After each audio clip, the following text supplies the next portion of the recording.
بسم اللہ الرحمن الرحیم۔ السلام علیکم ورحمۃ اللہ وبرکاتہ۔ پیارے دوستو،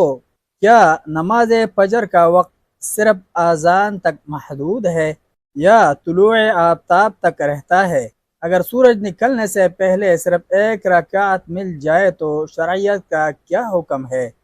آئیے صحیح احادیث اور ائمہ کے اقوال کی روشنی میں اس اہم مسئلے کی حقیقت جانتے ہیں۔ نماز فجر، نماز پنجگانہ کے اوقات کے سلسلے میں جو احادیث ذکر کی جا چکی ہے ان میں نماز فجر کا اول وقت یہ مذکور ہے کہ جب فجر یا صبح صادق کا نور طلوع ہو۔ پھر دوسرے دن کی نماز میں فجر کا آخری وقت یہ بتایا گیا ہے کہ جب فجر کی روشنی خوب پھیل جائے تب تک نماز فجر ادا کی جا سکتی ہے۔ صحیح مسلم میں حضرت عبداللہ بن عمر بن عاص رضی اللہ عنہما سے مروی ایک حدیث کے الفاظ ہیں: صبح کی نماز کا وقت طلوع صبح صادق سے لے کر طلوع آفتاب تک ہے، جبکہ صحیح بخاری و مسلم، صحیح ابن عوانہ، سنن ترمذی، نسائی، بہقی، دارمی، مسند احمد اور موطا امام مالک اور معنی الآثار طحاوی میں حضرت ابو ہریرہ رضی اللہ عنہ سے مروی ہے: جو شخص طلوع آفتاب سے قبل فجر کی ایک رکعت پڑھ لے تو اس نے نماز فجر کو پا لیا۔ جبکہ بخاری شریف میں ارشاد نبوی صلی اللہ علیہ وسلم کے یہ الفاظ بھی ہیں: جس نے طلوع آفتاب سے پہلے ایک سجدہ بھی کر لیا پس اسے چاہیے کہ اب اپنی نماز مکمل پڑھ لے۔ ان الفاظ میں سے فقط ادرک، اس کے بارے میں امام نووی رحمہ اللہ فرماتے ہیں کہ ان الفاظ کا ظاہری معنی مراد نہیں، کیونکہ اس بات پر پوری امت اسلامیہ کا اجماع ہے کہ ایک رکعت کو پانے والا پوری نماز کو پانے والا نہیں کہ اسے صرف اسی ایک رکعت سے پوری نماز مل جائے اور اسے صرف ایک رکعت کافی ہو، بلکہ یہاں ان الفاظ کی تعویل کی گئی ہے اور یہاں بعض الفاظ کو محذوف تسلیم کیا گیا ہے۔ جو شامل ہو تو اصل عبارت یوں ہو جاتی ہے: اس نے نماز کے حکم کو یا وجوب کو یا ادا کرنے کی فضیلت کو پا لیا۔ یہ بھی کہا گیا ہے کہ اس عبارت کو ان الفاظ پر محمول کیا جائے گا: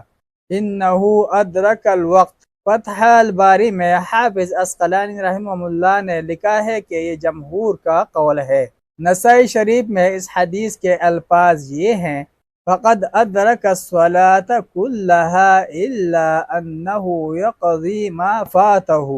اس شخص نے پوری نماز کو پا لیا، البتہ بقیہ فوت شدہ نماز قضا مکمل کر لے گا۔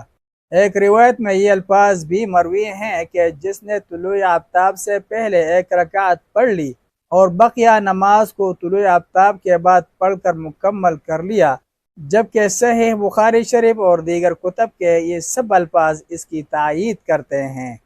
تاہم امام ابو حنیفہ رحمہ اللہ فرماتے ہیں اگر کسی کی نماز فجر کو ادا کرنے کے دوران میں اس پر سورج طلوع ہو جائے تو اس کی نماز باطل ہو جائے گی۔ انہوں نے دلیل کے طور پر وہ احادیث پیش کی ہیں جن میں طلوع آفتاب کے وقت نماز ادا کرنے سے منع کیا گیا ہے۔ بعض نے تو یہ دعویٰ بھی کیا ہے کہ جواز والی احادیث منسوخ ہیں اور ممانعت والی ناسخ، لیکن صاحب فتح الباری لکھتے ہیں یہ دعویٰ دلیل کا محتاج ہے، محض کسی احتمال کی بنا پر ناسخ و منسوخ کے چکر میں نہیں پڑ جانا چاہیے۔ یہاں تو دونوں طرح کی احادیث میں جمع و تطبیق بھی ممکن ہے،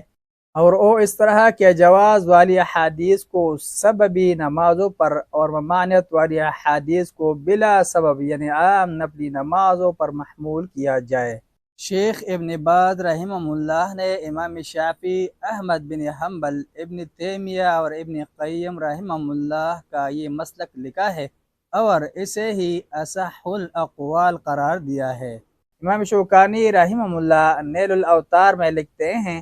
یہ طریقہ جمع و تطبیق بھی محض ان کے اپنے مذہب کے موافق ہیں، جبکہ حق یہ ہے یعنی حقیقی جمع و تطبیق یہ ہے کہ ممانعت والی حدیث عام ہے اور تمام نمازوں کو شامل ہے، جبکہ حضرت ابو ہریرہ رضی اللہ عنہ والی حدیث زیر بحث خاص ہے۔ لہذا عام کو خاص کے ساتھ مقید کیا جائے گا، لہذا اس وقت کوئی بھی نماز جائز نہیں سوائے اس کے جسے کوئی دلیل خاص دے، اور چاہے سببی ہو یا غیر سببی۔ امام شوکانی رحمہ اللہ نے جو تفصیل بیان کی ہے اس سے معلوم ہوا کہ جو حقیقی جمع و تطبیق ہے اس کی روح سے جس نماز کو کوئی حدیث خاص کر دے وہ پڑھی جا سکتی ہے، دوسری نہیں، جبکہ طلوع آفتاب کے وقت ادا کرنے کے جواز کو صحیحین و سنن کے زیر بحث حدیث خاص کرتی ہے، لہذا اس کو اس وقت ادا کرنا جائز ہے، اور بعینی ہی یہی معاملہ نماز عصر کا بھی ہے جس کا اسی حدیث اور دیگر احادیث میں تذکرہ موجود ہے، مگر اس کے بارے میں اس کے موقع پر تفصیل ذکر کی جائے گی انشاءاللہ۔ ملتے ہیں کہ نئی ویڈیو کے ساتھ، جزاکم اللہ خیرہ، السلام علیکم ورحمۃ اللہ وبرکاتہ۔